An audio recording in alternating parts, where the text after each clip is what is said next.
disease burden in Uganda and Africa. In September 2022, Crystal spoke as a Global Fund Malaria Ambassador at the Global Fund 7th Replenishment Conference in New York City. I'm now delighted to hand over to Crystal. Thank you.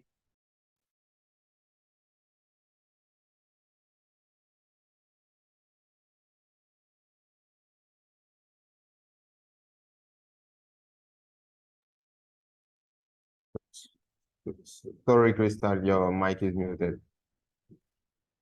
I'm so sorry, everybody. Okay, thank you, Stephanie, for that wonderful introduction.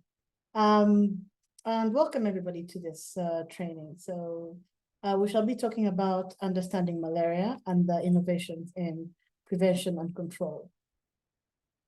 So please just direct your attention to this video.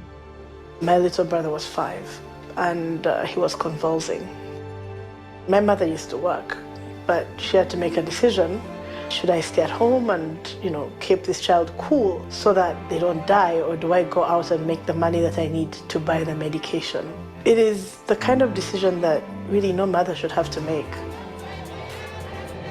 My name is Crystal Birungi and I am fighting to end malaria in Uganda.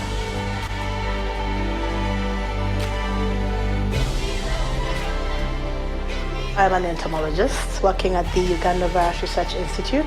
That means I study insects. Among those are mosquitoes. Every day I get up and I want to end malaria. We still have people today that decide how many children they're having based on the fact that some of them are going to die of malaria. For me, the problem is real. I mean, I have a 3-year-old child. When it gets to about 5 o'clock, I am terrified of him being outside, which is, for some people, not logical. But for me, I'm thinking, okay, the mosquitoes are about to start biting. He could get malaria. What if he doesn't make it?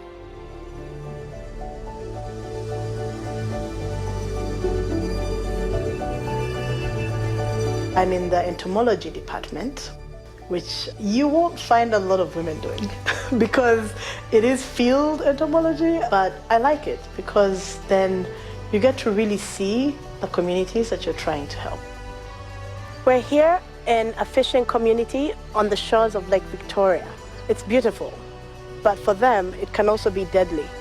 The splashing waves create a lot of breeding pools on the shores, as do the fishing boats, where the malaria mosquitoes love to lay their eggs. It means that these people that depend on this environment for their survival also face the deadly disease every single day. It's the kind of disease that stops the entire community from developing. The work that we do here contributes to making sure that what we have is actually used effectively. And actually the IRS and the bed nets are some of the things that are funded by the Global Fund here in Uganda. My hopes are for a malaria-free world. A world where my children will not have to worry about losing their kids to malaria.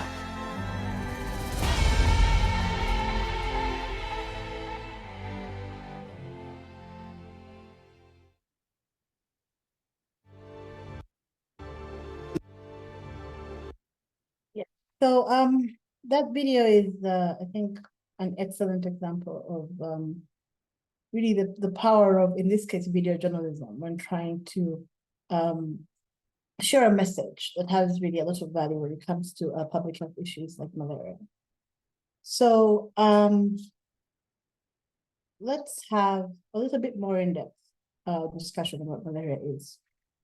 So right now in the world, more than 500,000 people are still dying of malaria every year. We have over 200 million new cases of the disease reported every single year.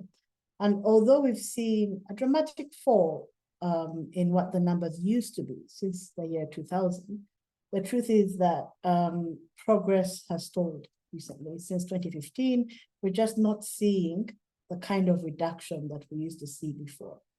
And in spite of a lot of people working very hard, a lot of money being raised by organizations like the Global Fund, which is the people that made the video that you just watched, we still see that malaria cases are still very abundant, and a lot of people are still dying from malaria. And of course, when we have situations like the COVID-19 pandemic, that only makes a bad situation worse, as it strains the already, in some areas, fragile health systems. So malaria is really mostly an African problem, because out of all the millions of cases that occur worldwide, we have 96% of the deaths happening in Africa. And what is even more serious is that 80% of all those deaths are actually children. And in Uganda, most of those children are under the age of 5. So if you look at the problem we're really facing today, when we say that malaria is primarily an African problem, according to the last World Malaria Report, about only 4 countries in Africa were responsible for almost half of all the cases reported globally. So among those, my country, Uganda, was number 3. And this doesn't really change much when you're looking at the malaria deaths, because once again, you have 4 countries in Africa that are responsible for over half of all the malaria deaths globally. So when we are saying 500,000 deaths and more than half of those are happening in just 4 countries in Africa. And the rest of those are also primarily happening in Africa. So what is malaria exactly? So this is a disease that is caused by a parasite called Plasmodium. And Plasmodium is spread to people through the bites of infected Anopheles mosquitoes. In Africa, we have about 3 species that are responsible for almost all the transmission. And those species are Anopheles gambiae, Anopheles colloxi, and Anopheles arabiensis. So the species that spread malaria will vary by region. The species that's most important in the spread for malaria will vary by region. But in general, in Africa, those 3 are responsible for almost all transmission out of approximately 3,500 species of mosquitoes that exist. So another thing that is important to note is that only female mosquitoes actually bite and transmit the parasite. So male mosquitoes do not bite. They actually feed on sugars from plants mostly. Now, when we talk about the Plasmodium that's causing malaria, that these mosquitoes are spreading, we have about 5 types or 5 species of Plasmodium that infect human beings. So the most common and also the most deadly is Plasmodium falciparum. That is also the most common parasite throughout Africa. So the most deadly is the most commonly occurring. There is something called Plasmodium knowlensi, which is not very common at all because it's mostly zoonotic. That means it mostly is found in animals, not so much infecting human beings. So it can be found in monkeys in Southeast Asia, but occasionally there might be a human case here and there. So the other Plasmodium, parasites that you can find, there is Vivax and there is Ovale.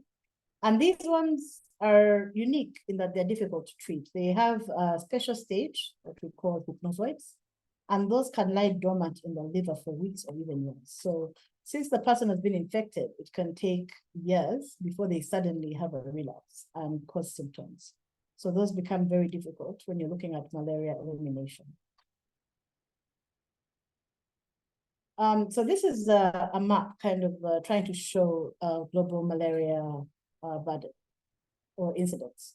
And you can see that sub-Saharan Africa is where most of the cases are happening. So we have the majority of cases greater than, in some areas, greater than 700 incidents per 1,000 population at risk. So it's really initially mostly a problem in Africa. When we look at a deeper look at the mosquito that spreads malaria, it has, like most true insects, it's got 4 life stages.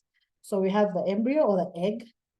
Then we have the larvae stage that is in water. The larvae and pupae are in water. So when the mosquitoes lay eggs, they lay them in breeding pools or stagnant water around, and those are the stages you'll find at that level. And then eventually you have the adult mosquito, and that is the stage that spreads malaria. So it's a complex life cycle of this Plasmodium parasite. We have stages that develop within the mosquito and stages that develop within the human being. So the things that are important to note is by the point you get to the blood stage, or the stage where you can diagnose it, so where you can go and get a test and test positive for malaria, you've actually gone through a number of stages within the body where the parasite has been basically multiplying. So by the time we have it in the what we call the erythrocytic cycle, or the cycle where you can now go ahead and start to diagnose and say this person has tested positive for malaria, often there's quite a number of parasites in the person. It's not just one parasite. And this parasite is also quite well adapted to the vector that spreads it, to the mosquito.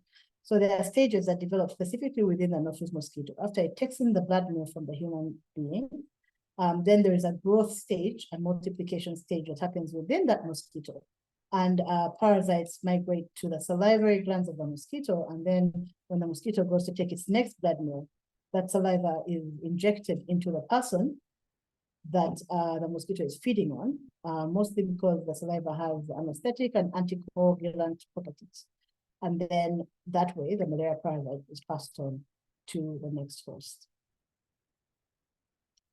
So symptoms from malaria usually occur within 10 to 15 days of being bitten. And part of that is because of that developing stage that I talked about. So it takes a few days before you will get those symptoms showing up. One of the bigger challenges we have when we are looking at malaria symptoms is also that they're not unique to just malaria. There are symptoms that are common to other illnesses as well. So you have fever, you have chills, headaches, vomiting, muscle pains, diarrhea, just generally feeling sick. And that is a challenge because it means sometimes malaria will go undiagnosed. Someone will treat something else. And the longer it takes from infection to treatment, then the more likely that someone will pass away, especially children that become anemic very, very quickly. Malaria can be life-threatening if it's untreated. And there are a number of complications that come from that. So there is cerebral malaria. Usually that will come with convulsions and often sometimes can cause brain damage, breathing problems, organ failure, anemia, and low blood sugar. So each of these issues by itself could lead to death, and of course combined makes it really, really deadly. So one of the biggest problems we face is that the most vulnerable people to malaria are pregnant women and children under the age of 5. So this is really a challenge because when women are pregnant, already a lot of times the immune system is not functioning at par. It's a little bit stressed. So if you have a lot of them falling sick from malaria, then they're also the most likely to die.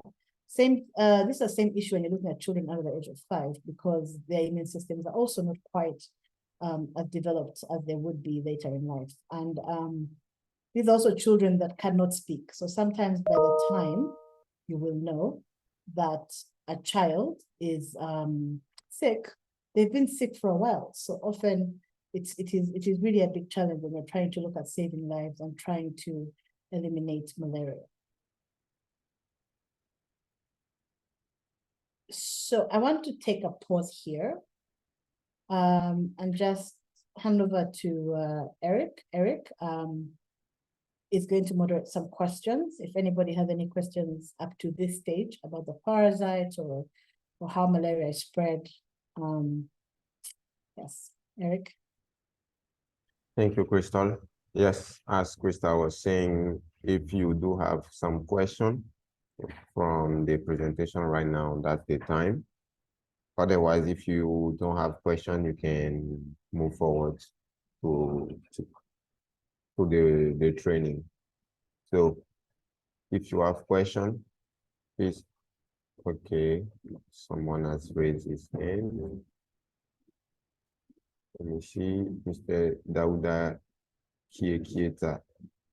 Okay, so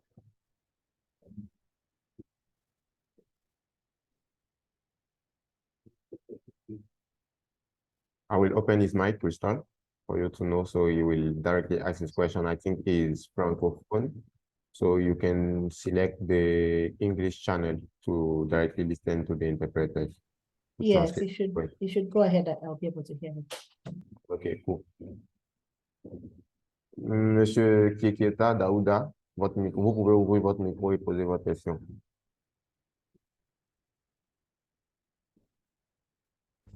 Bonjour.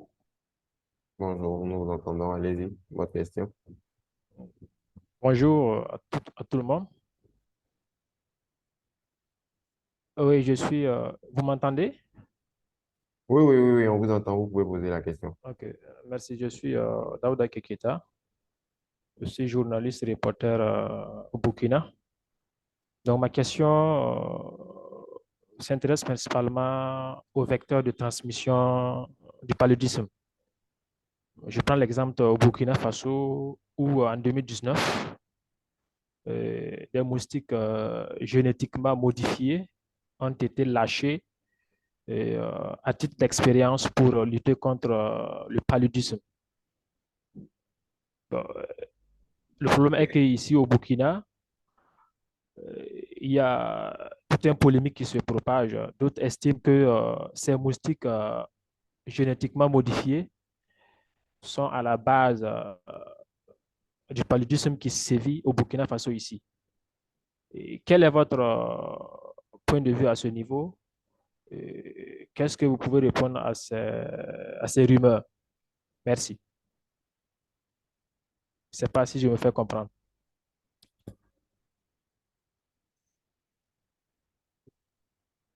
Yes, thank you for your question. It has actually been very clear. I would like at this point to clarify a little bit. I think I'm familiar with the situation you're talking about, where some field trials of a sterile male mosquito were done in Burkina Faso.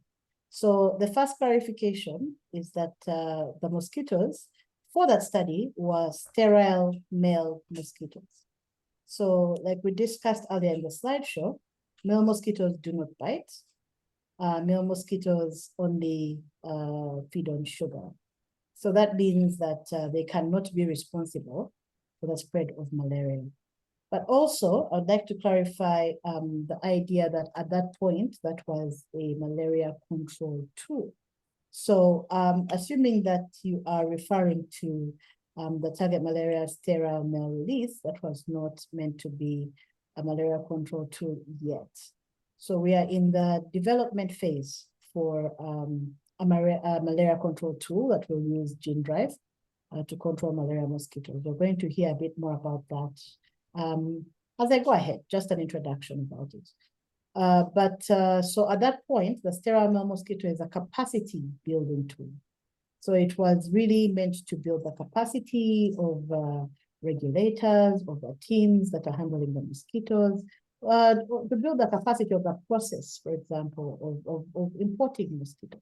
So they themselves, as the development tool, were not a malaria control tool. So because there were sterile male mosquitoes and only a few were really, we did not expect a big impact on the mosquito population, which means they cannot really be a control tool. But yes, so they were male mosquitoes and they cannot bite, so they could not be responsible for any increment in malaria cases. But again, thank you for that question. And it raises, of course, the importance of journalism and being able to understand, of course, some of the science and engaging with journalists so that they have a clear message and they can inform the people that otherwise don't really have access to this information, the public information.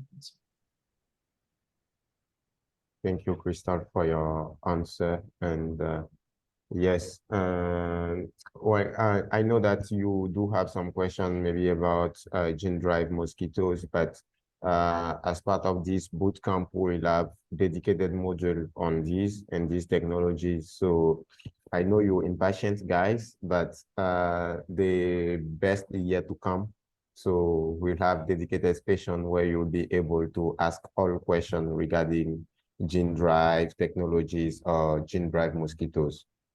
We'll just take 2 two more questions, and then we will move forward in the presentation.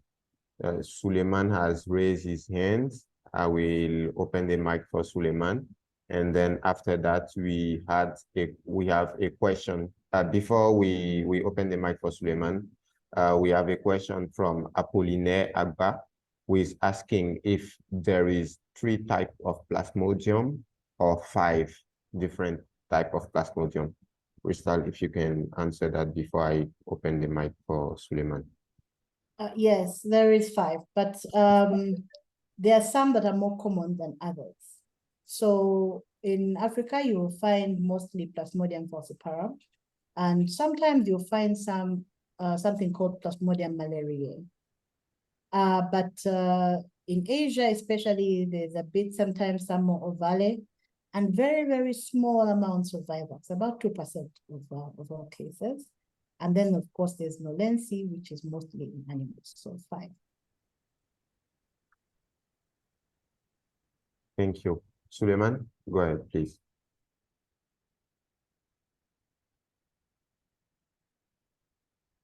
Oui, bonjour à tout le monde. Merci beaucoup pour l'opportunité de ce webinaire. Et c'était pour, si vous le permettez, si Tristan me le permet, c'est pour revenir sur la question que M. Keketa a posée.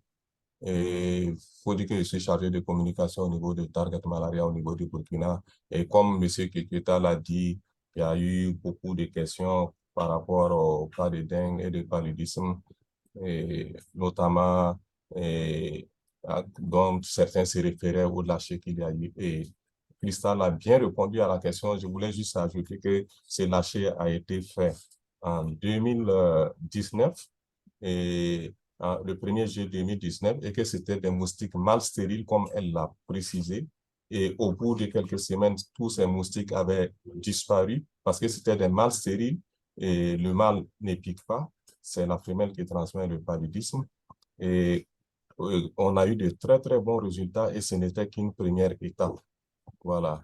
Et donc, Monsieur Kiegeta, nous sommes toujours comme c'est prévu qu'on puisse peut-être faire une interview, on pourra amplement revenir là-dessus. Et avec tous ceux qui sont dans la formation, qui sont des journalistes au Burkina, donc on pourra interagir et vous pourrez éventuellement continuer à poser vos questions aux experts qui sont là. Merci beaucoup à vous. Merci bien, Suleiman. Guys, I've noted your question, but as we're running against time, also we'll continue on the presentation. But your question are still noted, and when we'll be at the Q&A time, then I will come back onto your question. Abdulaziz and Sam, your question are well noted, and we'll answer them. Thank you, Crystal. Thank you, Eric. All right, so let us proceed and the next section, and that is what are the world's ambitions to end malaria?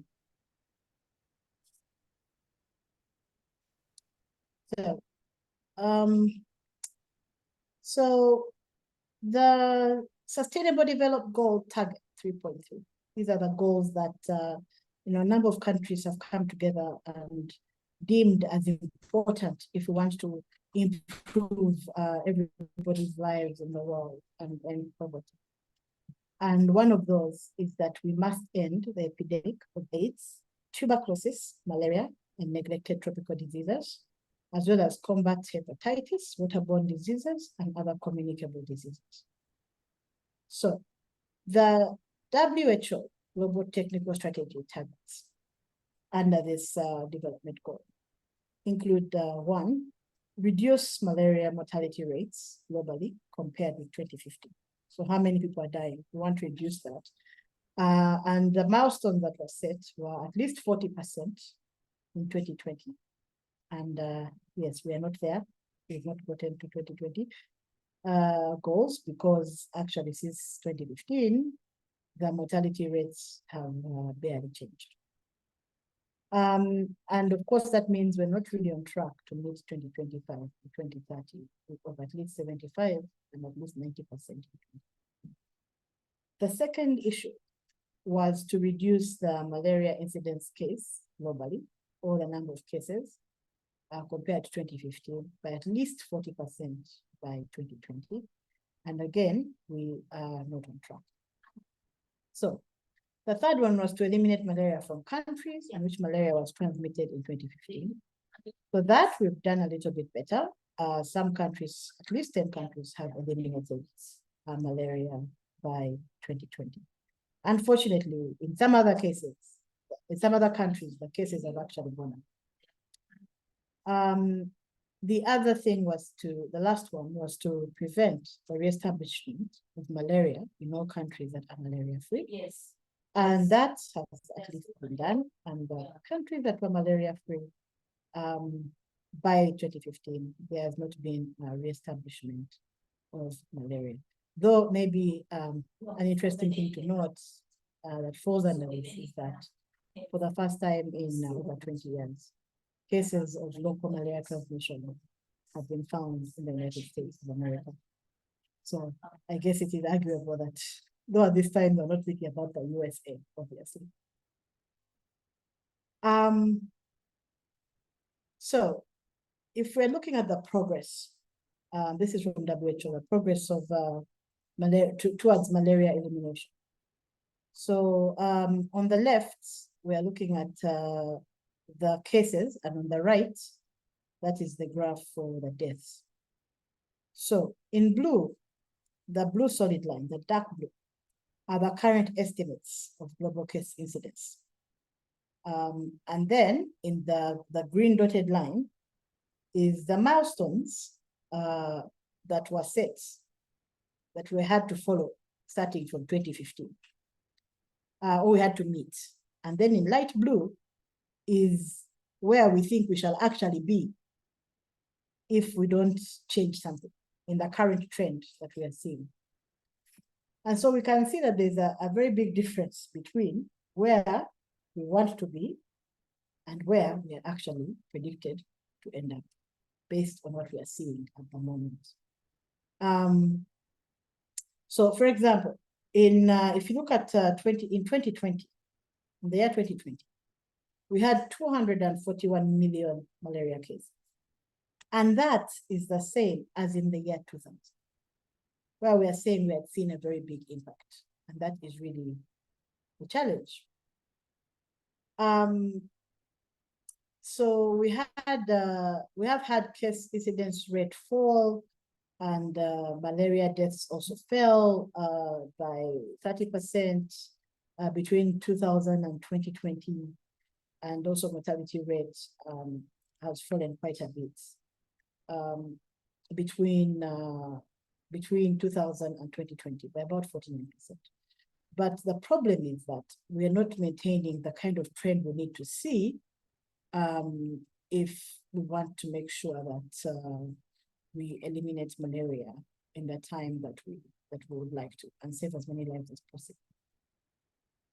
So the biggest challenge to this that we see at the moment is that with the current tools we have, first of all, there is a big funding gap. We just don't have enough money to scale them up to a point where we can predict elimination in the near future, or at least by 2030.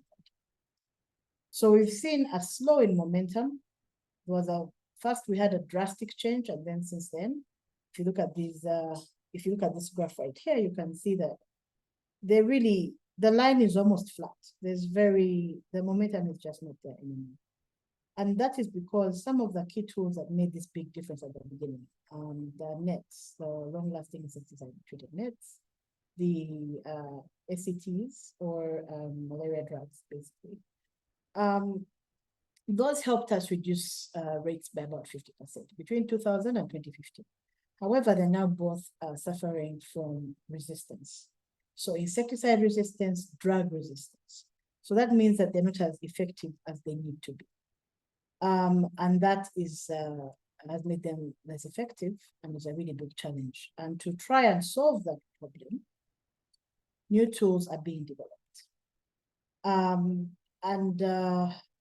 Aside from that, of course, within the year between 2020 and 2021, from 2019 to 2021, we saw COVID-19 disruptions causing a really big challenge because they disrupted health systems, access to systems, but also caused funding because funds were now really strained, needed to be shared between the pandemic and, of course, the global pandemic of malaria.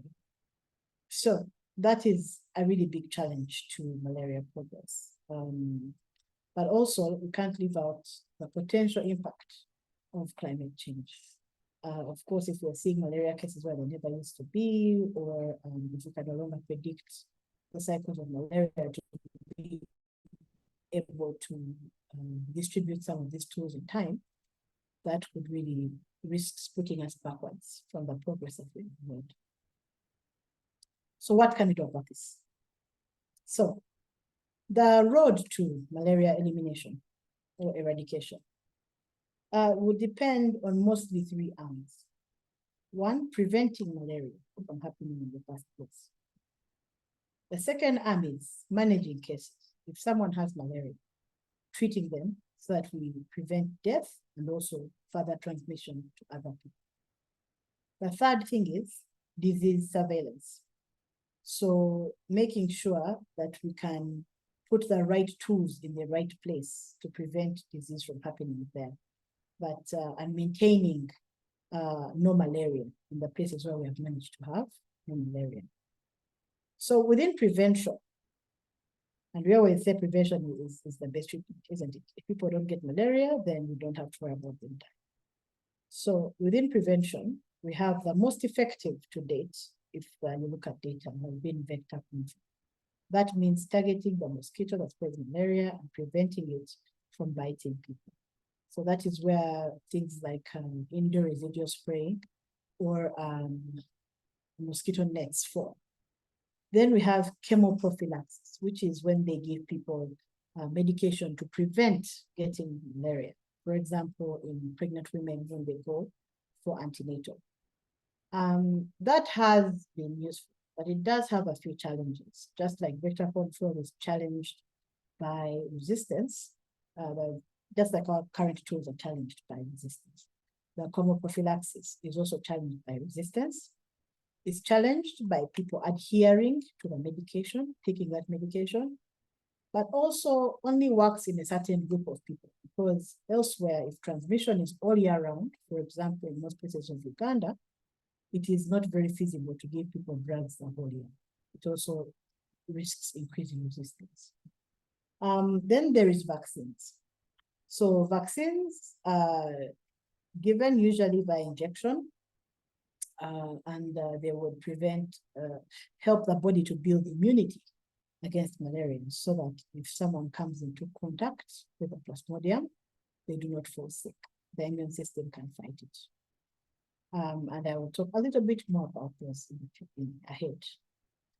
So within the case management, there's of course treatment seeking. When people are sick, going for treatment, the process by which they try and get treatment, which is challenged by access to healthcare, but also challenged by some people just not going for treatment, as we know that can happen.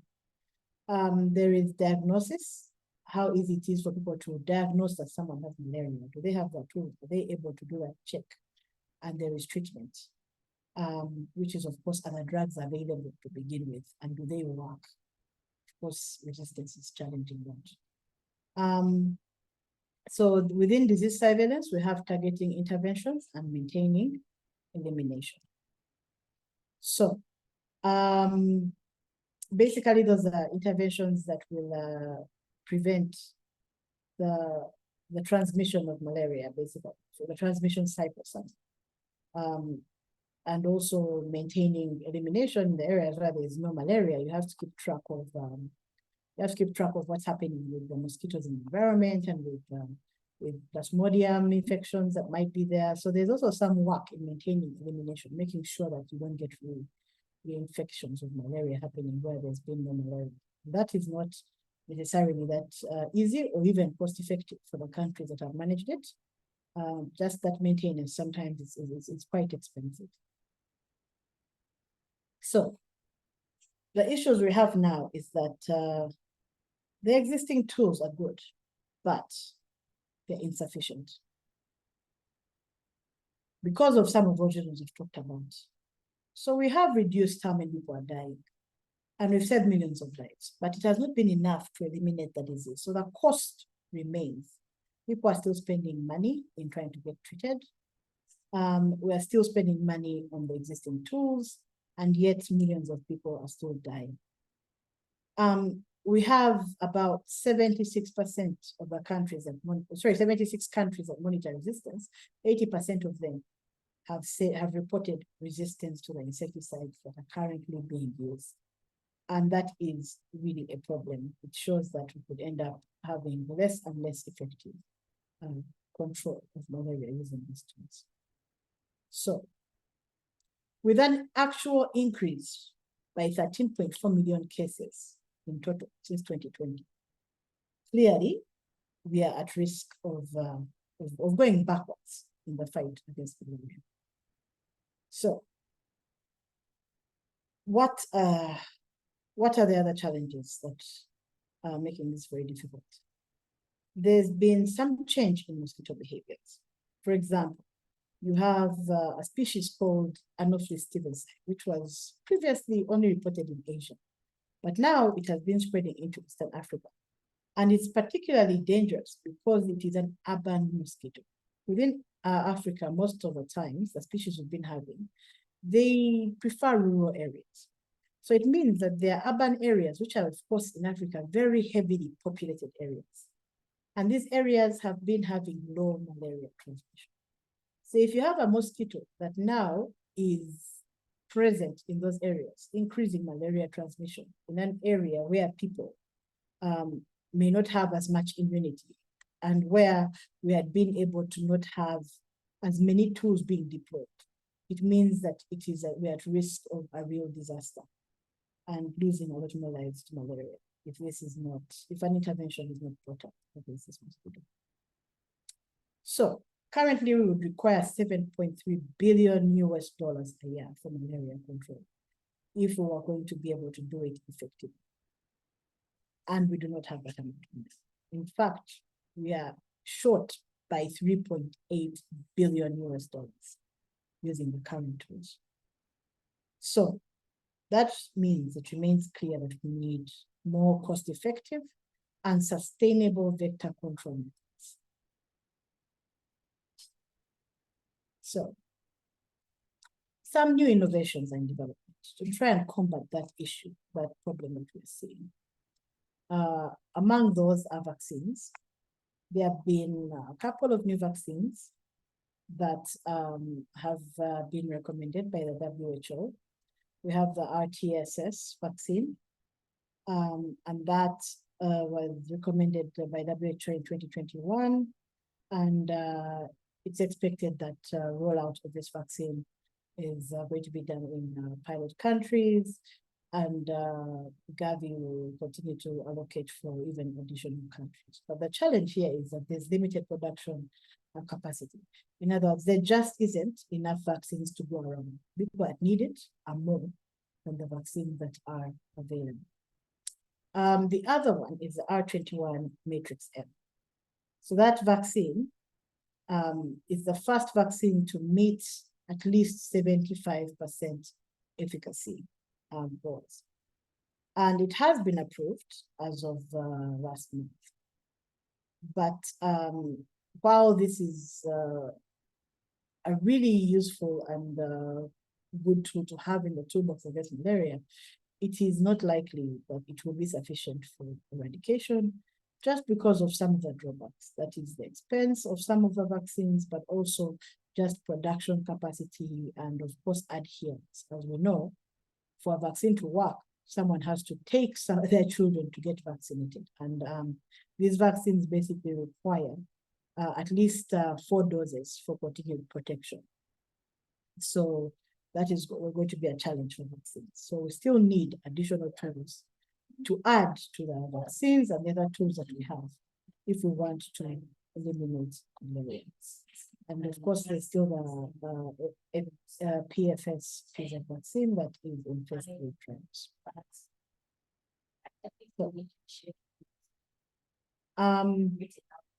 If we're going to look at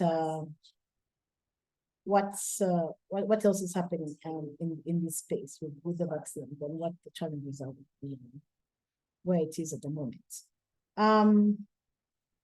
It does have, in the phase 3 trials, has shown 75% efficacy when it is seasonally administered, in areas of moderate to high seasonal transmission, and 63% where transmission is maybe lower. So that is not 100%. So it is a gap, and we do need to have something in that gap. But it can be administered either by age or by season, and more trials will look at other study areas, and of course they will really be focusing on the safety when added to the other core childhood vaccines. So with an estimated $4 per dose, the new vaccine is really, the cost efficacy is much higher than the very first vaccine that was approved. So that has really been a step up. And they did report that they have a manufacturing capacity of over $100 million per year. But it is still waiting for WHO pre-qualification. So before that happens, then it cannot be procured by Gavi and by UNICEF. So, but Gavi does budget for the vaccines without specifying the specific type. So for now, though, we're looking at the RTSS rollout, and R21 might join by June 2024. So, other prevention tools that we have talked about the insecticide-treated nets, and I also mentioned indoor residual spraying, where houses are sprayed with insecticides that will kill mosquitoes and repel them for a certain period of time. So there's also larval source management, which is basically the control of the pools or breeding sites that might be available. So sometimes they will pour oil on existing pools of water, or they'll use larvicides, which is basically a chemical that's designed to kill larvae within the water or the young of the mosquitoes. And sometimes if there's some that can be removed, like broken containers, then they will just remove the water source altogether. Now, yes, I hope I'm not moving too fast, but just a little bit more on what nets are available. So there are 3 types of these long-lasting insecticide-treated nets. There is pyrethroid, that is the chemical specifically. Like I said, pyrethroid is a type of chemical. So there are nets that will have pyrethroid within the net. Then there is nets that will have pyrethroid combined with something called PBO. And what that does is that it helps the pyrethroids work better against mosquitoes that are normally resistant to pyrethroids. And then there is a dual active ingredient nets. So these ones combine 2 or more insecticides. So not just one pyrethroid. They might have maybe pyrethroid and carbamate or something else that will work to double team resistant mosquitoes. So if it's resistant to one insecticide, maybe then the second one can work. Yes, so some of those are like the Interceptor G2, Royal Guard, Permanent Duo. So some of those have been recommended by the WHO for use in areas where insecticide resistance is high. So when we talk about the indoor spraying that I mentioned, there is some research that is trying to design and deliver new insecticides for spraying. And over the last 5 years, they have actually managed to do so for the first time in decades. Before that, it had been decades before we had a truly new insecticide. So that was also a milestone. And so they are also still working with partners to develop and test a new IRS called the Vectron T500 And of course, also that is IVCC, but we also have Syngenta that have their own new insecticide called Sovrenta. So that is some of work being done to try and combat insecticide resistance to the currently or the most commonly used insecticides that we've been using. The other thing is attractive toxic sugar baits. So these would be kind of like a trap that would attract mosquitoes to feed on it, like because mosquitoes like to feed on sugar, aside from when the females will feed on blood to develop their eggs for laying. Otherwise, they can also feed on sugar. So the idea is that it would attract the mosquitoes, they would feed on them, on this sugar bait, and it would be poisonous, so the mosquitoes would die. So those are currently being tested between West Ham and IVCC. That is just some of the things that are being done in vector control research. So we also have chemoprevention. So like I mentioned, that's supposed to prevent people from getting malaria. They take medication to prevent it.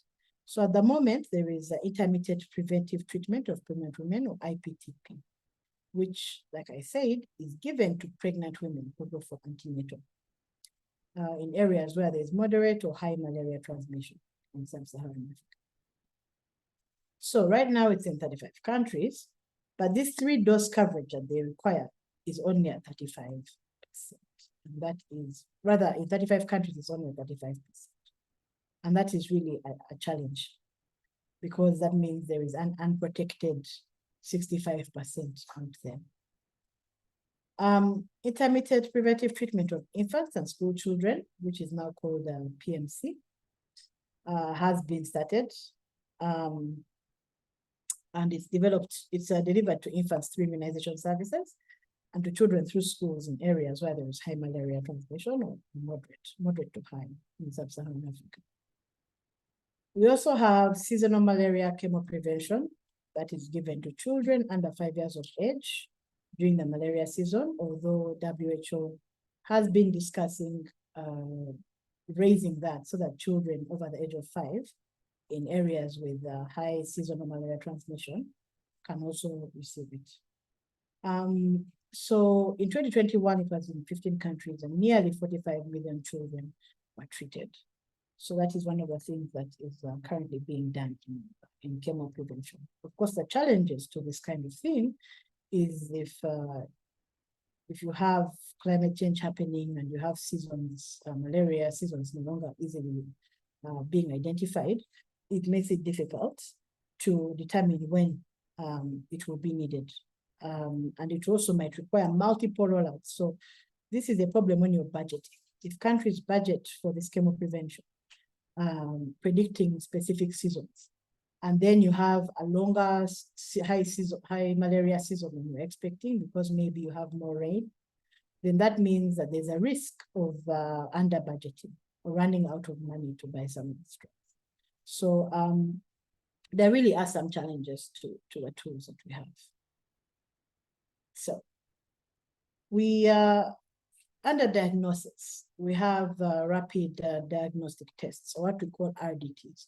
These small, in most countries, they just look like small plastic cassettes, and someone can easily put a pinprick of a drop of blood, and then the test will be able to show whether or not the person has malaria.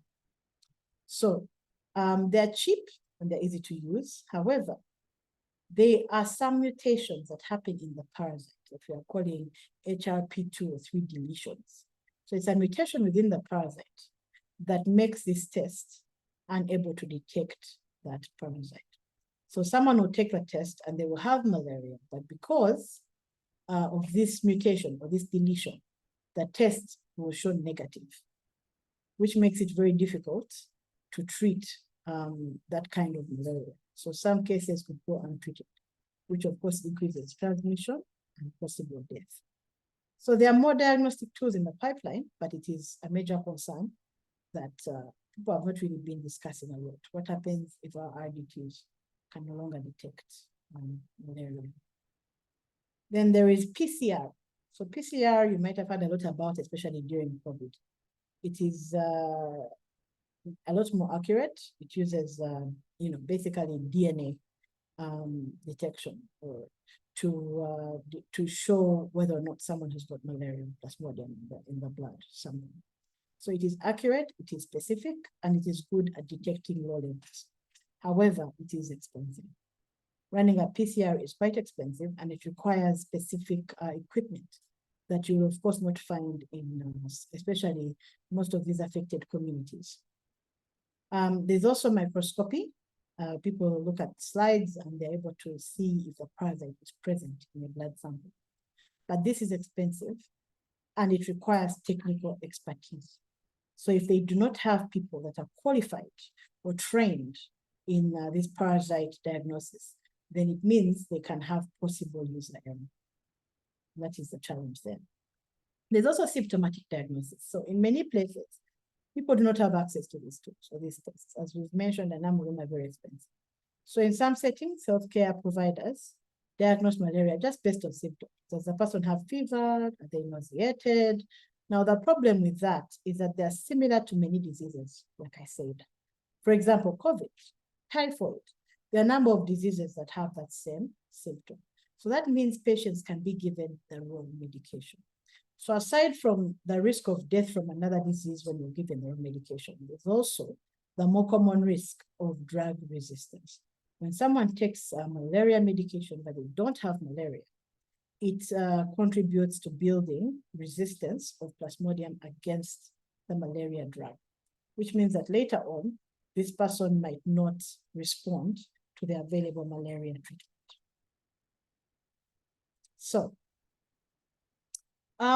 where did the malaria treatment come from? How has the evolution of it? What has the evolution of it looked like? So quinine was developed from the cinchona tree.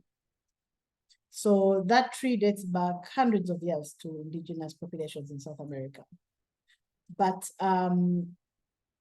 it's basically been developed mainly because there's widespread resistance to chloroquine necessitated a switch to new drugs.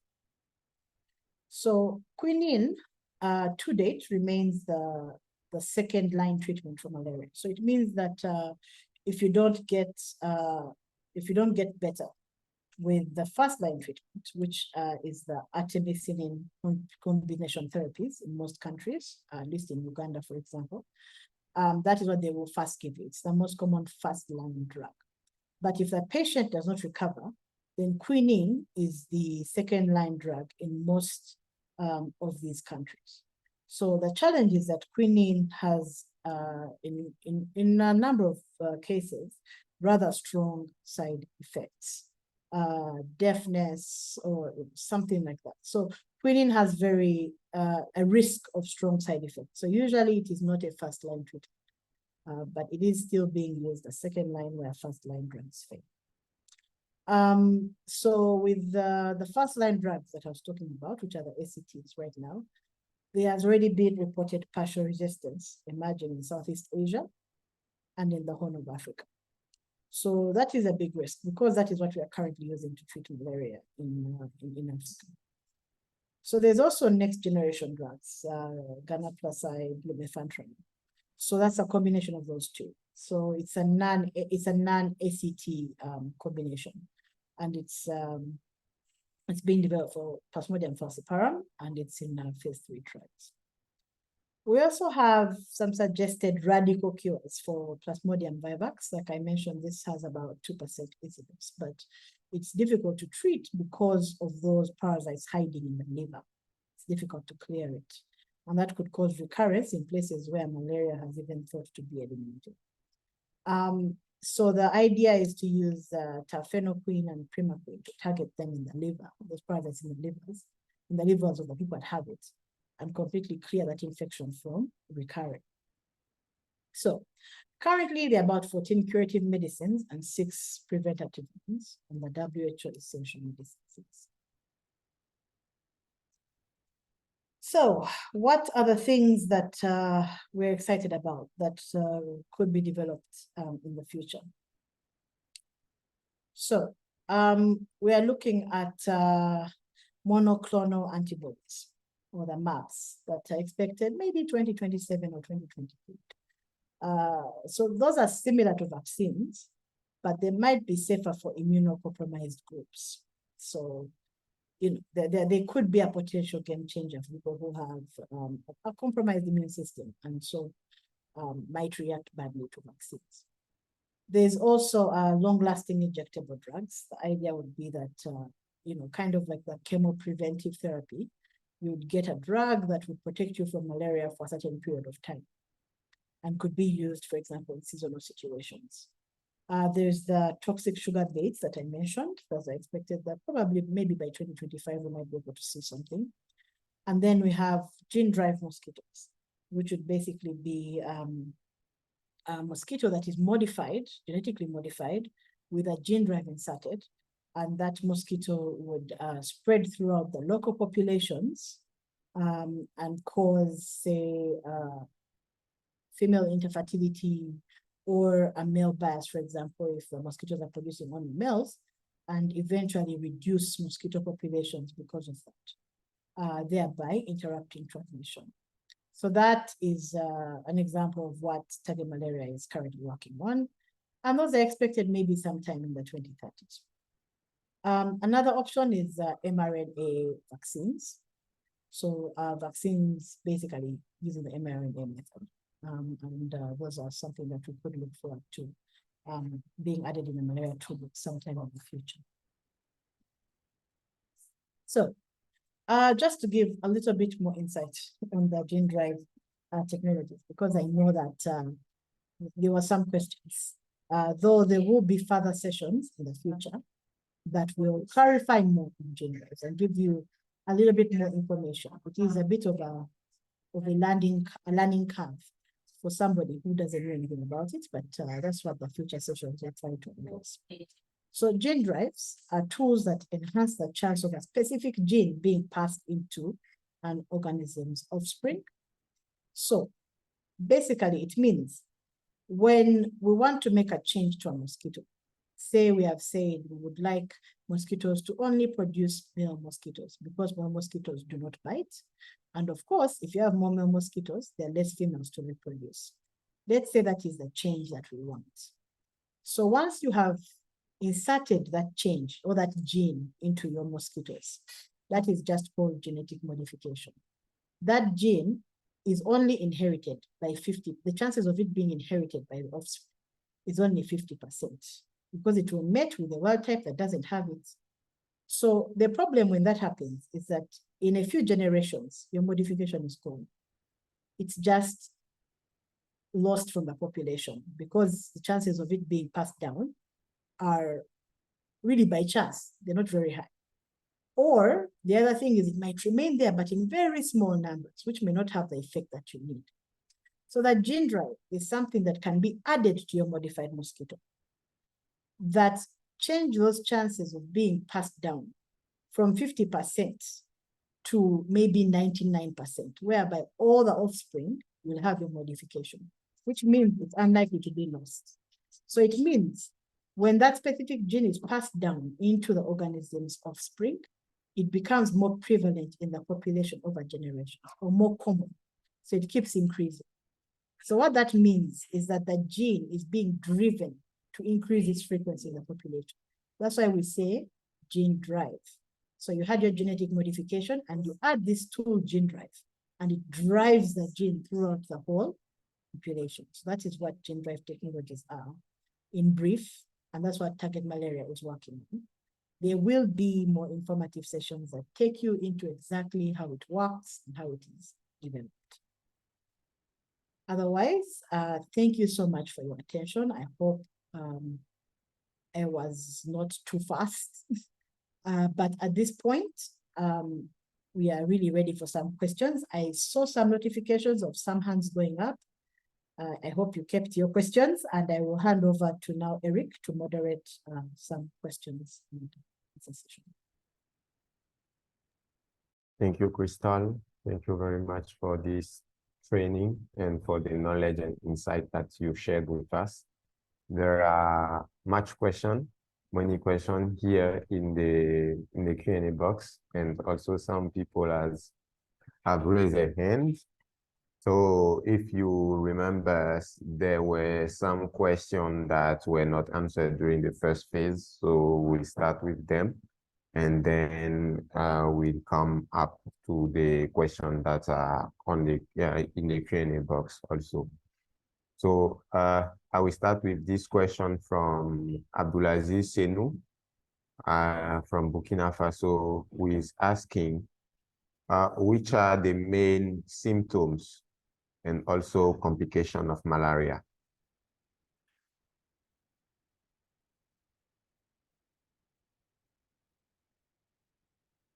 Your mic is muted.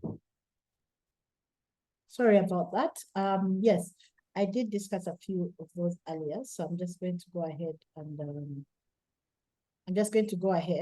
go back to that slide, and so we can mention all of them. So some of the common symptoms of malaria include fever, chills or shivering, headaches, vomiting, muscle pains, diarrhea, and generally feeling unwell. So in Uganda, the most common of that one is probably the fever. But the problem is that those symptoms are common to a number of other diseases. And the main complications, if you don't treat malaria, there is cerebral malaria. So that is usually, you'll see symptoms of seizures, and it can lead to brain damage, even if the person is cured. There is breathing problems. So someone has trouble breathing, labored breathing. Then organ failure. So the organs can just fail, the heart, liver, you can just have someone's organs failing. So if you've heard of black water fever, or it's where it's in severe cases of malaria, usually children will urinate black urine because there's blood in the urine. So that is as an effect of starting organ failure. You can also have anemia. So anemia is one of the main reasons why very young children, the babies, die from malaria so fast, because they easily become anemic, and that leads to them dying. And then there's low blood sugar. So some of those are the very serious complications of malaria. Okay, thank you very much, Crystal. So, Mr. Sanu, these are the different symptoms and complications that we can have when we have malaria. One question from John from Uganda, who is asking, is that true that Coartem is no longer recommended for malaria treatment in Uganda? That it's no longer working? If you can provide on that. Yes, thank you for that question, John. No, it is not true. So Coartem is still recommended. Coartem is an example of the combination artemisinin combination therapy, the ACTs, that we're talking about, that we are saying have reported some resistance in Asia and in parts of Africa. So in Uganda, there have been healthcare providers have reported that sometimes it is taking longer to cure people. So maybe someone would have gotten better in a few days, and it's taking a little bit longer for people to feel better in some cases. But at the moment, it is still effective, and it is still recommended. But of course, we have to guard against the future. That's why development of new drugs continues. Okay, thank you for this answer. And there is a question from John and also from Apollinaire Agba. These questions are quite a little bit similar, or they're interlinked. So I will give you both questions, and then you will provide one answer. Firstly, Apollinaire is referring to the part where you were talking about some mosquitoes that were in rural area, and then which are moving through the urban area now. And then I link this with John's question, who is asking, has climate change affected mosquitoes?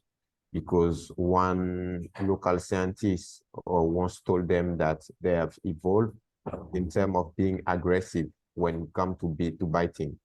So has climate change affected mosquitoes, and how mosquitoes who were once in rural area now moving into urban area doing in the fight against us?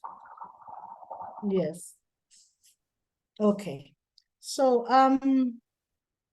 just a clarification. So the species I mentioned is called Anopheles stevensi. So Anopheles stevensi is an urban area mosquito. So not a rural area, urban area. So in most parts of Africa, the mosquitoes we've been having that spread malaria are mainly Anopheles gambiae, Anopheles arabiensis, and Anopheles colitzi in West Africa. So those mosquitoes are rural mosquitoes, and those are the mosquitoes we've had in Africa that are mainly spreading malaria. So Anopheles stevensi has been mostly in urban areas in Asia, so in another continent. But recently we are seeing it spreading. It is spreading and has been reported in parts of Africa now, in East Africa, in the Horn of Africa. So the challenge with that new urban mosquito is that in Africa, the areas where you've been having densely populated areas that don't have as high a transmission as our rural areas, because our mosquitoes like the rural areas better. They don't like polluted water. So most of the water in the city may not be as clean.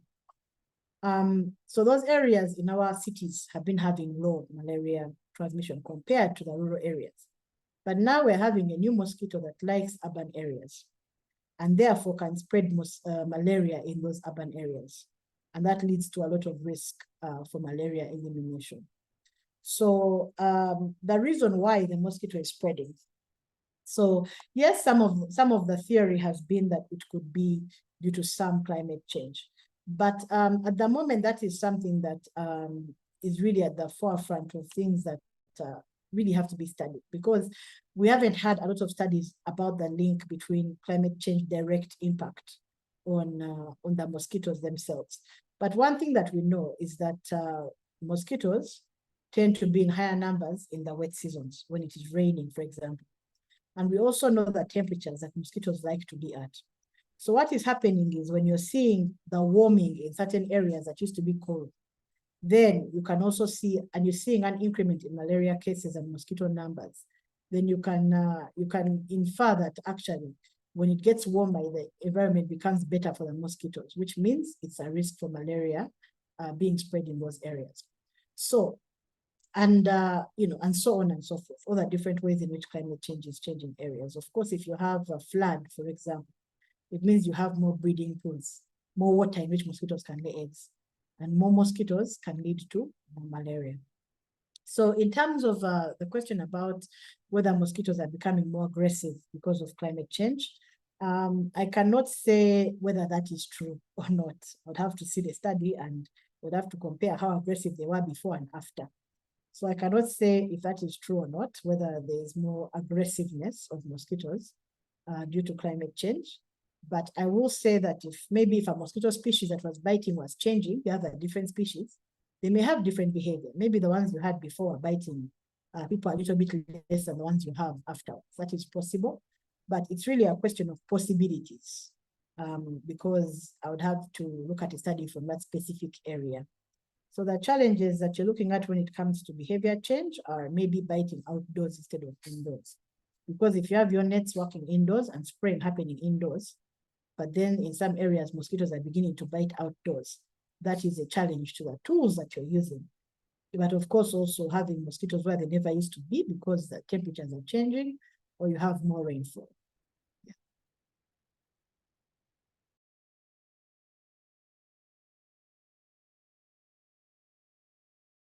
Sorry, that time I was muted.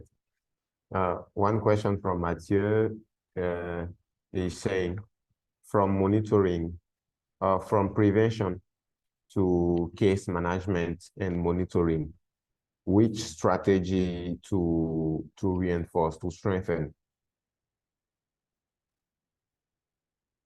I'm sorry, please repeat the question. From elimination to? I would say from prevention, going from prevention to case management and monitoring. Which strategy to strengthen? Yes, so the strategic plan, even the WHO has had a look at at this issue. Like, how do we go from, how do we get to elimination to where we want to just have, monitoring for infection? And how do we do that? And I think that the issue remains that we need additional tools. So the thing that at least we have seen is that we shall not be able to eliminate malaria with the current tools that we have. It is not possible. Because you can see the graphs, you can see that we don't have the kind of funding that is required to achieve elimination with the current tools that we have, given the challenges that they are facing. So we need to use every tool we have. So that includes the vaccines, it includes the gene drives, it includes the nets, it includes the spraying, it includes the drugs and new drugs. So, and even, things like larval source management and sugar bait. So all these things that I have shared with you that are being developed, it is going to be necessary to integrate all of them together to achieve elimination, especially for our high malaria transmission areas. So my answer would be that there's a need to integrate all the tools and to develop additional tools that are sustainable and cost-effective in order to move to elimination and to effectively monitor for reemergence. Thank you, Crystal. I hope that Mathieu is happy with your answer. And the one question here from Mr. Kiekieta from Burkina Faso is asking, you said that vaccine won't be sufficient in eradicating malaria. Can you please explain that further? Yes, so vaccines are great, and they are strong tools at the toolbox. But the challenges that they face that make it difficult to say that they might eliminate malaria, there are few. So the first one is efficacy rate. So the vaccines are not 100% effective. The most effective one is just a bit over 70% effective at preventing infections. So that means that there is a percentage of infections that will continue unprevented. So if you continue with some percentage being unprevented, it means you cannot reach elimination. The second thing is vaccines require adherence, or people need to go and get the vaccines. So you're going to ask yourself what the uptake is going to be. If you are rolling out vaccines, what percentage of people will take their children for vaccination? Especially because the malaria vaccines, the current ones, require 4 doses to maintain that efficacy. So someone has to take their child once, twice, thrice, and a 4th time in order for that child to have that level of protection. So the challenges with we know historically the challenges with vaccination, you may not get 100%, which means you'll not achieve elimination because some people will not be reached. And then the last thing is also, at the moment, there are not enough vaccines. At the moment, production, they're not enough for everybody who needs them, which means there have to be some tools working with the vaccine to fill in the gap where the vaccine might not reach. So those are some of the reasons why we are saying that vaccines working alone will not be enough to achieve malaria elimination. However, if we add the vaccines and all the other tools in development and even existing tools, then hopefully we'll be able to reach malaria elimination.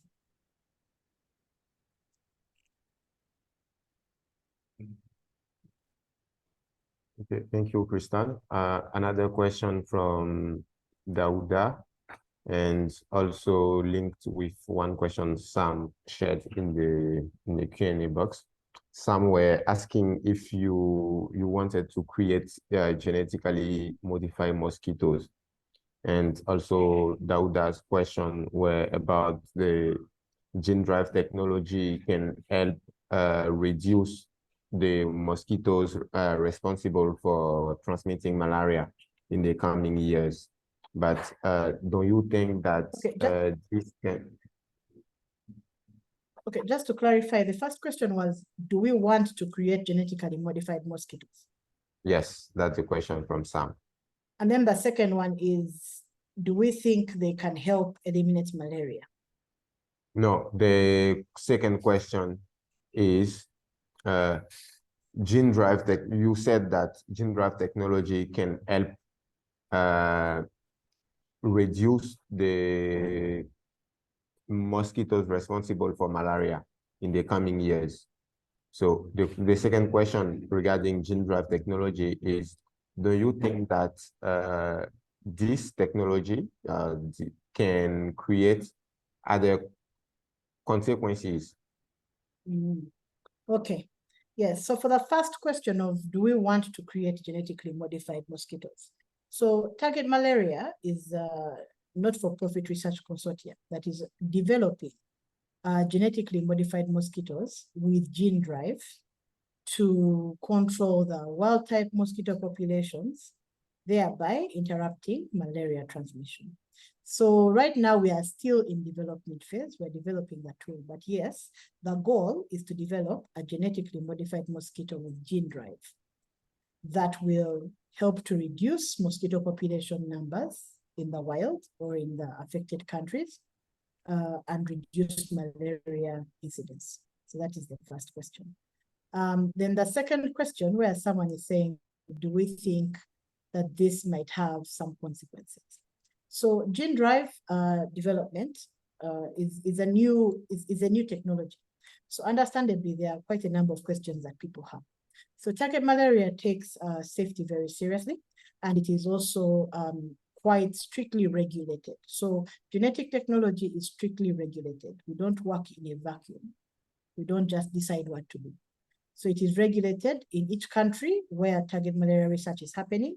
There are regulatory bodies in place, and we have to apply for permits.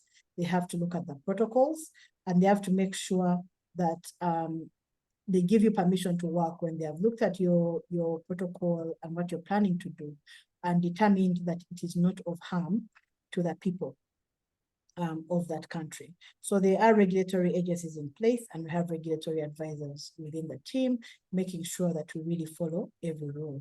But we also have dedicated teams. For example, teams in Ghana are doing ecological studies to look at the niche or the ecosystem area that Anopheles gambier occupies, to see what happens if we reduce Anopheles gambier numbers. Is anything else affected? So we do take, and of course, a number of other safety studies being done in other areas like in Italy and so on. So we take the safety quite seriously, and as we are developing a new technology, obviously, every step it's phased, and every phase will be assessed.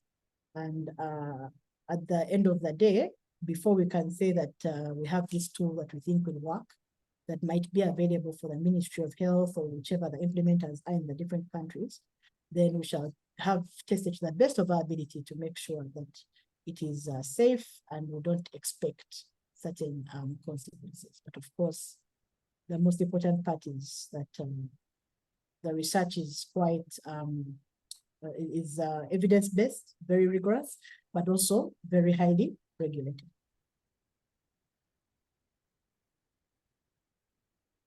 Thank you, Crystal. Well, I think. Okay, one question from Mathieu regarding Plasmodium knowlesi. You said it's only in animals.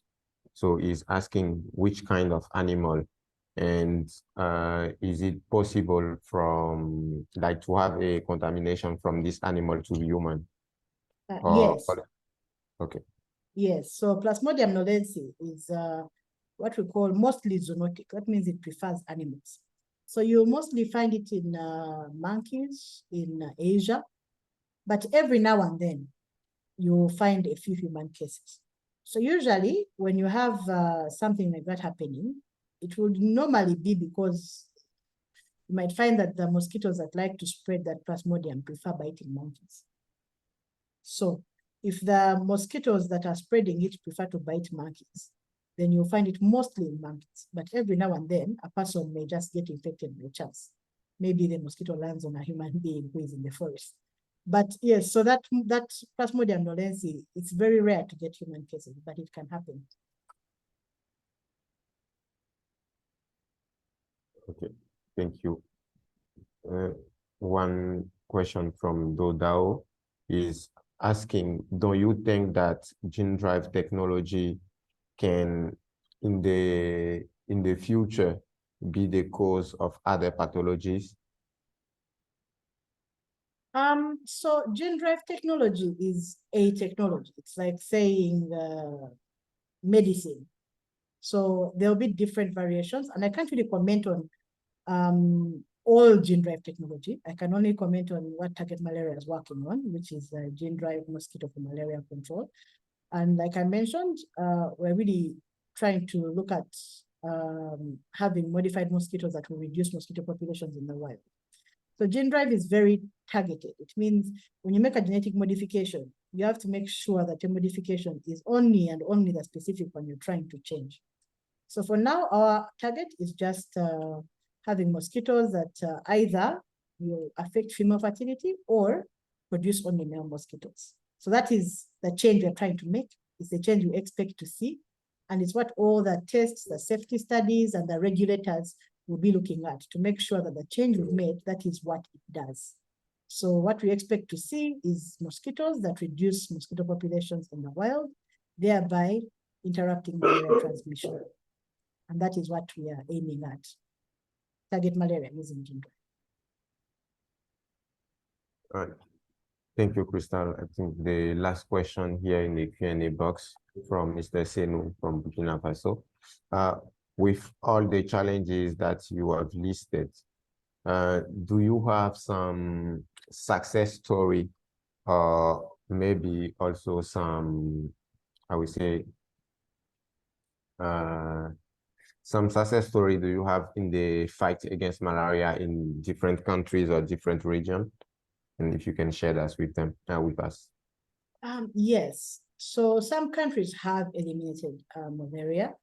One of the countries that has actually managed to eliminate malaria recently is the Cape Verde.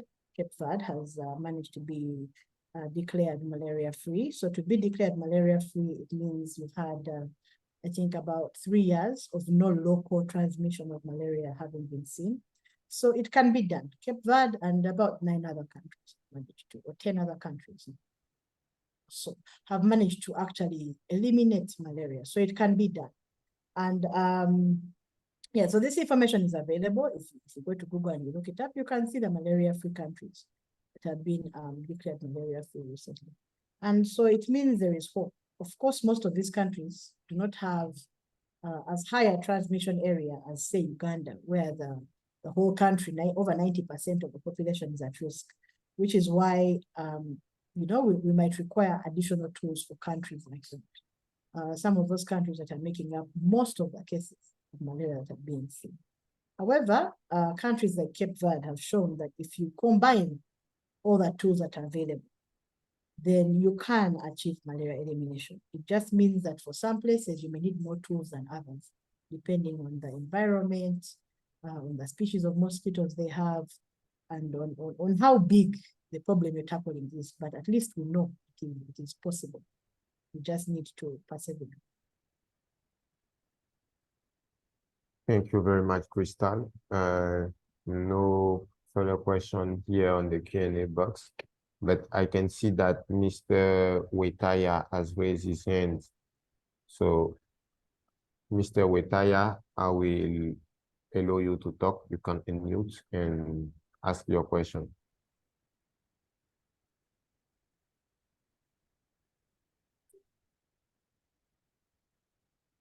You still there?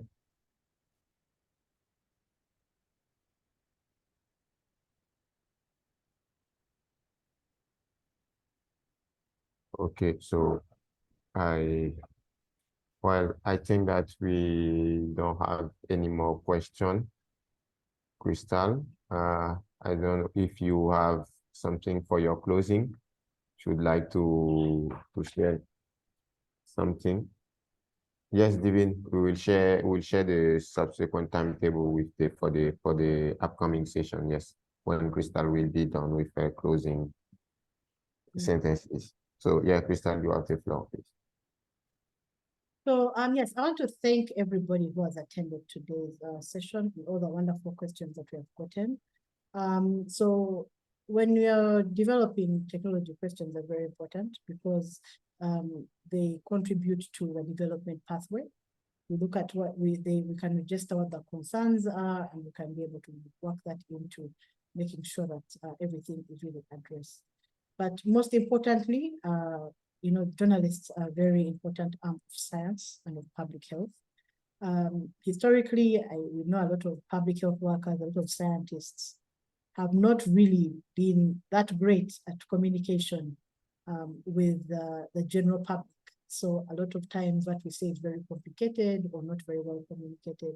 So it's a gap in which really journalism comes in, because it is the method by which we reach the general public. So tools like the ones developed for malaria, which is affecting so many people, it's really important that those people understand all the different ways in which science is trying to solve that problem. So I think we're quite grateful that we've had this many journalists on the line, really listening to, you know, to malaria and the innovations that are being done for its prevention and control. So thank you very much all for attending, and yes, I hope that you are all available for the next session and be able to really build your knowledge base in these innovations, and thereby, you know, disseminate information to the people that really need to hear it. Thank you very much, Crystal. Stephanie, any words? Yes, thank you very much, Eric, for brilliant moderation, and Crystal for that presentation. And yeah, once again, just a thank you to everyone who's joined today's session. And we really look forward to seeing you in the future sessions. And thank you also for your thoughtful questions.